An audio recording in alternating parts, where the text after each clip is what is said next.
Bashkimi Demokratik për Integrim vazhdon të akuzoj qeverinë se po bëjnë punësime diskriminuese, me çka sipas tyre panashkalon shqiptarët. BDI dënon ashpër vendimin e Regjistrit Qendror si institucion shtetëror për të pranuar 8 punonjës të rinj pa asnjë shqiptar në mesin e tyre, ndonëse ky institucion, shtojnë integristët, ende nuk e ka përmbushur obligimin kushtetues për përfaqësim të drejtë dhe adekuat.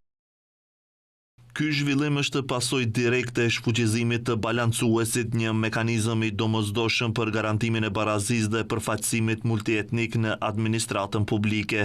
Në vend që të përmirësohet gjendja, ajo po përkeqësohet në mënyrë të qëllimshme dhe sistematike.